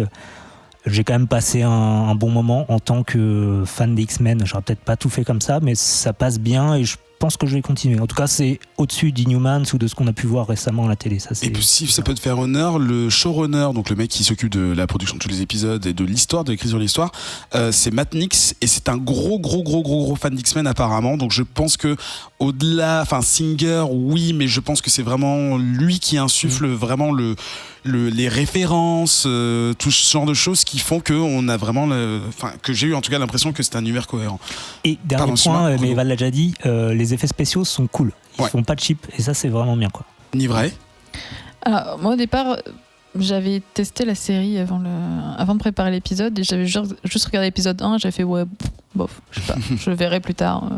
Et quand on a décidé du coup d'en parler, je me suis dit bon ok d'accord, je me pousse un peu, donc du coup j'ai regardé les 5 premiers épisodes. J'ai pas un problème particulier avec cette série, je la trouve pas extraordinaire. Je reconnais que les effets spéciaux sont plutôt pas mal. Elle a un petit côté, pas beaucoup de budget, mais plutôt bien fait. Ouais. Donc c'est ça qui est assez intéressant. Le casting aussi m'intéresse pas mal parce que t'as Stephen Meyer qui jouait Bill dans True Blood, que j'aimais très fort. T'as aussi Amy Acker qu'on voyait dans Angel, Dollhouse, une vraie princesse Whedon, quoi. Et du coup, c'est vraiment un casting qui me plaisait. Donc ça, c'est les 2 parents de la famille un peu en fuite. Ouais. Et mais après, pour l'instant, j'ai du mal à savoir où est-ce qu'ils vont aller parce qu'il y aura pas beaucoup d'épisodes. Du coup, j'en ai vu 5. Je suis quand même très proche de la moitié de la saison et j'ai du mal à comprendre le but au bout, en fait, ce qui va vraiment se passer. Là, plus on avance et plus on découvre des personnages. Et il y a en l'occurrence Polaris qui m'a énormément intéressée, mais qui, pareil, c'est un peu comme Blink, c'est un personnage tout pété, quoi. Ouais. Tu peux rappeler qui c'est ? C'est Magneto en fille. Alors, c'est ça, en fait, Polaris. Alors, pour l'instant, dans Gifted, on n'entendit pas grand-chose. Ouais. Tu sais qu'elle existe, sauf que dans les comics, c'est la fille de Magneto. D'accord. Donc, on ne sait pas si là, ça sera vraiment ça, mais c'est vrai qu'elle a quand même des pouvoirs là actuellement qui sont les pouvoirs de Magneto. C'est-à-dire que elle maîtrise le métal, elle t'arrête les balles, elle te les rebalance dans l'autre sens. Enfin, elle est toute pétée comme est Magneto. Donc, j'ai du mal à voir où est-ce qu'ils vont aller avec. Ils ont quand même des personnages qui sont super forts. Tu mets une Polaris à côté de gens avec des pouvoirs qui sont pas forcément fous, à côté de cette bande de petits rebelles où t'as l'impression qu'ils font une petite révolution dans leur cave, tu vois, c'est de 8 mecs en 4x4 en pick-up. Ah, c'est ça. Non mais c'est ça, c'est que j'ai du mal à comprendre où est-ce qu'ils veulent aller et cet écart entre cette espèce de petite rébellion dans une cave où ils sont pas, t'as pas l'impression qu'ils sont beaucoup, tu sais pas combien ils sont exactement, de pouvoirs un peu chelous, genre je te souffle de la fumée rose dans le visage et maintenant tu te souviens que tu as embrassé mon mec un jour dans ta vie. Des choses c'est super très spécifique étranges, comme pouvoir. Non mais c'est très étrange de pouvoir en fait insuffler tes propres souvenirs à quelqu'un d'autre. Mais et voilà, c'est mon problème avec cette série, c'est que je vois pas où ça veut aller. J'en ai vu 5 épisodes, donc je me dis normalement je devrais me dire ok, donc ça c'est la destinée, c'est le bout du truc, et là j'ai du mal à voir où ils veulent aller. Je trouve qu'il y a des personnages qui sont intéressants mais qui sont des personnages qu'on connaît déjà dans les X-Men comme Polaris, comme Blink, et que les nouveaux personnages qui nous introduisent pour l'instant ils apportent pas grand chose, quoi. Parce que si j'ai bien compris, en fait les 2 enfants du couple de héros sont de pure création. C'est ça. Ils n'ont pas de contrepartie dans les comics ou même bon, après avec tous les pouvoirs qui existent on peut toujours trouver des inspirations, mais là pour le coup c'est vraiment les créateurs qui ont dit on va créer 2 nouveaux mutants avec des pouvoirs qui forcément ont déjà été vus, mais en tout cas les histoires, les backstories seront totalement neuves. Elle fait du papier bulle blindé un peu à la Invisible Girl de Fantastic Four. Écoute, ça a l'air assez efficace, hein, même si il était pas mal, l'effet est pas mal. Et du coup c'est que l'effet est pas mal. Du coup, justement, le côté, parce qu'il y a deux aspects totalement différents dans la série. Donc, on a les enfants qui apprennent à accepter leur pouvoir et justement s'entraînent pour mieux les contrôler, justement, ne pas signaler leur existence aux autorités. Et de l'autre côté, justement, les mutants qui, en fait, dans cet univers, sont pourchassés depuis des années et des années. Les X-Men sont... Et pas de bol par le père des gamins, quand même. Oui, bien sûr. Oui, c'est... Mais en même temps, ça, c'est le premier épisode. Dès le premier épisode, voilà, beaucoup des choses sont effacées. Voilà, c'est ça. Et donc, dans cet univers, les X-Men et les autres mutants ont disparu et on ne sait pas pourquoi, même eux ne savent pas pourquoi. Et du coup, en fait, c'est la raison pour laquelle il n'y a pas d'organisation, il n'y a pas de sauvetage organisé où ils disent au fait on a un refuge ici, venez si vous vous sentez mal. Non, c'est vraiment la galère absolue, à part ce lieu qui est absolument pas secret où ils sont tout le temps. Mais voilà, on a ces deux aspects-là de la fuite et en même temps des enfants qui donc changent de vie du jour, enfin de la famille aussi qui change de vie du jour au lendemain. Et est-ce que vous trouvez que ça se clash bien ou est-ce que justement ça se clash bien, ça va bien ensemble ou pas? Le truc c'est que la famille pour l'instant, je trouve qu'elle apporte pas énormément de choses à l'histoire. Ça te permet d'introduire cette bande de rebelles, mais pour l'instant ils apportent pas grand chose parce que leurs pouvoirs sont pas fous, pas hyper intéressants. Après, t'as le coup du père qui est au départ anti-mutant, qui du coup devient... j'aime bien les mutants parce que mes enfants c'est des mutants. Ouais.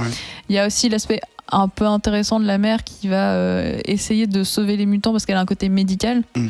Mais c'est pas... Enfin, j'ai pas l'impression qu'ils vont servir à tant de choses que ça. Alors, on se dit qu'il y a peut-être un truc qui va se passer au niveau du fils parce qu'on sent qu'au fond de lui, il est peut-être un peu dark. Ouais. Il a l'air très puissant. C'est ça, on a l'impression que peut-être que tuer quelqu'un, ça va pas lui faire si mal que ça, tu vois. C'est un peu. Voilà. Mais je sais pas, j'arrive pas à les. D'ailleurs, il faudrait peut-être que ça arrive finalement. C'est peut-être ça qui lancerait un peu la série, parce que c'est vrai ce que tu dis. Au final, on suit ces personnages-là parce qu'ils nous permettent d'entrer dans cet univers-là, mais derrière, ok, ils fuient. Ok, moi j'en suis à 3 épisodes, ouais, ça fait 3 épisodes qu'ils fuient. Ils fuient toujours. Et on sait pas où ça va aller, quoi. Eva ? Et en même temps, moi, je suis plutôt contente pour l'instant que ce soit fait comme ça parce que je pense que ça me fatiguerait que ce soit centré sur ces enfants et qu'on les voit apprendre à maîtriser leur pouvoir et qu'on suit vraiment que cette famille et voilà, et que ce soit juste peut-être un prétexte finalement pour faire autre chose, pourquoi pas. En parlant de prétexte, moi j'adore Amy Hacker, c'est une nana, j'adore la voir. En fait, j'ai toujours du mal à reconnaître, elle est tellement déguisée. Mais j'ai l'impression qu'elle est infirmière pour 2 scènes. C'est-à-dire qu'il y a 2 scènes où on a besoin d'elle en fait, vraiment pour ses talents et ça c'est un peu cousu, mais bon c'est pas grave. Donc c'est une série qui, à mon avis, va passer en France, il y a des chances, qui pour l'instant n'est disponible que sur internet. Peut-être que Netflix et compagnie reprendront ça. Grégo, je t'ai coupé la parole, je crois. Non, j'ai peut-être une question. Ouais. J'ai bien rigolé un moment dans l'épisode 2, mais un rire un peu de moquerie. Est-ce que vous avez ri quand justement ils sortent de l'hôpital, Oscar Adam, là, le sosie de... Non, pas de... Oscar Isaac. Le sosie d'Oscar Isaac qui renverse ce bac d'eau et que le flic glisse dessus. C'est très bien fait. Oui, c'est rigolo. J'ai rigolé. C'est vrai qu'il dérape et il glisse comme s'il y avait du savon. Oui, voilà, on aurait cru une parodie, tu sais, dans les films où il renverse 3 trucs. Tom et Jerry, quoi. Ouais. Enfin, bref, petite parenthèse. Parce que le mec, il s'arrête quand même pour vider un seau qu'il a vu 20 centièmes de seconde avant. Alors qu'il jette des micro-ondes ou je sais pas quoi lumineuses avec ses mains qui brûlent tout, quoi. Mais bon. Et son sang qui Enfin, bref. C'est le genre de petits détails qui viennent un peu ternir le reste, qui est pas trop mal. C'est vrai que c'est pas une série très drôle à la base, c'est vraiment un drame, mais c'est vraiment un drame, elle est bien, mais je trouve qu'elle est bien. Vous regardez ça par vos propres moyens, les oncles d'Amérique, Oncle Picsou, tout ça, et voilà, vous recommandez rapidement en un mot. Alors, prendre une respiration avant de dire un mot, ça veut dire non. Donc c'est sous condition. J'écris un mot à la fin de mes notes, j'écris bof. B-O-2-F. Non, B-O-1-F. B-O, un seul F. Ouais. Moi, je recommanderais, si vous appréciez l'univers des X-Men, pour se plonger un petit peu dedans. Moi, je trouve ça au-dessus de ce qui se fait actuellement ailleurs. Voilà, ça reste une série. Ils ont des contraintes budgétaires, etc., qui doivent peut-être faire un peu s'étirer les épisodes et ils remplissent. Voilà. Faites ce que vous voulez. Vous êtes grand. C'était un bof plus. Allez, un bof plus. Eva ? Je dirais que c'est agréable à regarder et qu'on peut faire un petit truc à côté en plus, comme ça. Au passage, sans perdre son la temps. cuisine. Regarder une autre série à côté en même temps. Tu coupes le son de Gifted et tu mets autre chose. C'est la fin de cette émission. J'allais pas faire de vocalise non plus, ça va pas. J'ai trop bu pour ça. On n'a pas un petit générique de fin là, Adrien là. Ah, il a fait que la moitié. Une petite outro. Ah bah, Ah là super, là. super, le mec il me fait une blague de lui. Non, c'était génial. On se retrouve À dans Lille. 2 semaines, mais c'est pas tout ce que je veux dire. Je veux dire merci à tous, merci aux chroniqueurs, à Nivray. Oui. On te retrouve où? Oh là, à plein d'endroits sur l'internet. Le plus simple, Est-ce qu'il faut le c'est vous googler allez pour- sur @nivrae sur Twitter et je pense qu'il y a tout là-dedans. Maintenant qu'on peut faire 450 000 caractères sur Twitter, tu peux. Ouais, dans ta bio beaucoup. aussi, tu peux aussi ou pas? Non, pas dans la C'est bio, resté. mais à beau pire, tu me poses la question, mes DM sont ouverts. Wow, c'est quoi cette invitation au contact? C'est chaud. À bientôt, Nivrae. Non, c'est lui, c'est comme Grégo. Oui, J'ai moi, vraiment c'est pas fait Grégo. exprès. On te retrouve où? J'ai vraiment pas. Non mais arrêtez. Pareil sur Twitter où j'essaie de publier toujours 2 fois par semaine des petits strips de 3 cases avec plus ou moins de succès de réussite. Voilà, c'est Alors, une je me suis aventure arrêté à humaine. strip et surtout, est-ce que tes DM sont ouverts?